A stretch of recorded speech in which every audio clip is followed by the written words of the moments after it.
Letter 57. A Dark Tunnel. When it was time for me to return to Naples from Baiae, I easily persuaded myself that a storm was raging, that I might avoid another trip by sea. And yet the road was so deep in mud, all the way, that I may be thought none the less to have made a voyage. On that day, I had to endure the full fate of an athlete. The anointing with which we began was followed by the sand sprinkle in the Naples tunnel. No place could be longer than that prison. Nothing could be dimmer than those torches, which enabled us, not to see amid the darkness, but to see the darkness. But, even supposing that there was light in the place, the dust, which is an oppressive and disagreeable thing even in the open air, would destroy the light. How much worse the dust is there, where it rolls back upon itself and, being shut in without ventilation, blows back in the faces of those who set it going. So we endured two inconveniences at the same time, and they were diametrically different. We struggled both with mud and with dust on the same road and on the same day. The gloom, however, furnished me with some food for thought. I felt a certain mental thrill and a transformation unaccompanied by fear, due to the novelty and the unpleasantness of an unusual occurrence. Of course, I am not speaking to you of myself at this point, because I am far from being a perfect person or even a man of middling qualities. I refer to one over whom fortune has lost her control. Even such a man's mind will be smitten with a thrill, and he will change color. For there are certain emotions, my dear Lucilius, which no courage can avoid. Nature reminds courage how perishable a thing it is.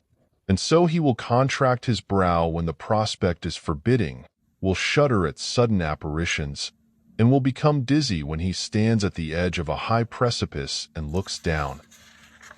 This is not fear. It is a natural feeling which reason cannot rout. That is why certain brave men, most willing to shed their own blood, cannot bear to see the blood of others. Some persons collapse and faint at the sight of a freshly inflicted wound. Others are affected similarly on handling or viewing an old wound which is festering, and others meet the sword stroke more readily than they see it dealt. Accordingly, as I said, I experienced a certain transformation, though it could not be called confusion.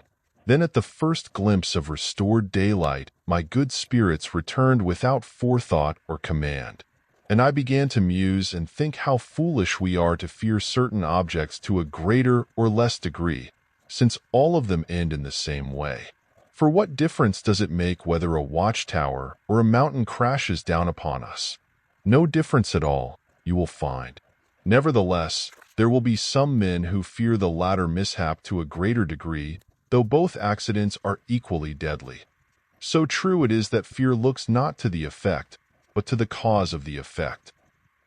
Do you suppose that I am now referring to the Stoics, who hold that the soul of a man crushed by a great weight cannot abide, and is scattered forthwith, because it has not had a free opportunity to depart? That is not what I am doing. Those who think thus are, in my opinion, wrong.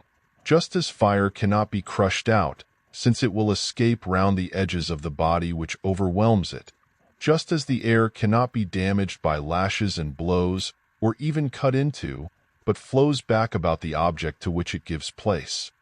Similarly, the soul, which consists of the subtlest particles, cannot be arrested or destroyed inside the body, but, by virtue of its delicate substance, it will rather escape through the very object by which it is being crushed. Just as lightning, no matter how widely it strikes and flashes, makes its return through a narrow opening, so the soul, which is still subtler than fire, has a way of escape through any part of the body.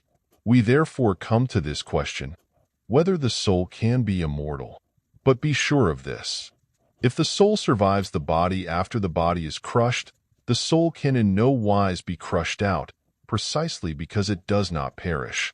For the rule of immortality never admits of exceptions, and nothing can harm that which is everlasting.